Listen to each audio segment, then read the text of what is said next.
નમસ્કાર, આપ જોઈ રહ્યા છો નેશન પ્લસ ન્યૂઝ. હું છું આપની સાથે હેતલ ભગત. વડોદરામાં પીસીબીએ અલગ અલગ ગુનામાં 3 આરોપીઓની અટકાયત કરી પાસા હેઠળ અલગ અલગ જેલમાં ધકેલી મૂક્યા હતા.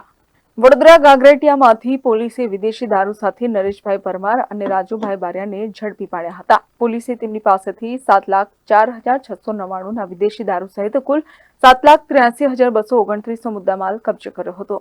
તેમને પોલીસની પૂછપરછમાં વિપુલ પંચાલે વિદેશી દારૂ સંતાડ્યો હોવાની અને તેઓ વિપુલ માટે કામ કરતો હોવાની કબૂલાત કરી હતી. વિપુલ તેમને રોજના 500 રૂપિયા આપતો હોવાનું પણ જણાવ્યું હતું.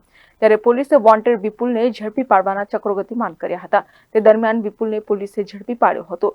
વિપુલ જામીન પર મુક્ત થતા પીસીબીએ તેની અટકાયત કરી પાસા હેઠળ ભુજ જેલમાં ધકેલ્યો હતો. બીજા બનાવમાં રીઢો વાહન ચોર પ્રકાશ રાજપૂત જામીન પર મુક્ત થતા પીસીબીએ પાસા હેઠળ અટકાયત કરી હતી. પીસીબીએ પ્રકાશ રાજપૂતની અટકાયત કરી પાલનપુર જેલમાં ધકેલ્યો હતો.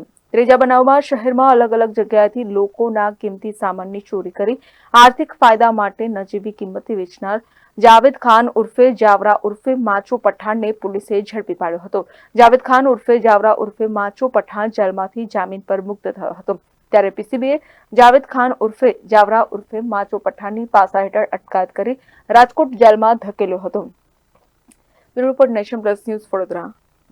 સમાચારોના સતત અપડેટ મેળવવા માટે અમારી નેશન પ્લસ ન્યૂઝની યુટ્યુબ ચેનલને સબસ્ક્રાઇબ કરો, બેલ આઇકન દબાવો અને જોડાયેલા રહો ફેસબુક, ઇન્સ્ટાગ્રામ અને ટ્વિટર પર.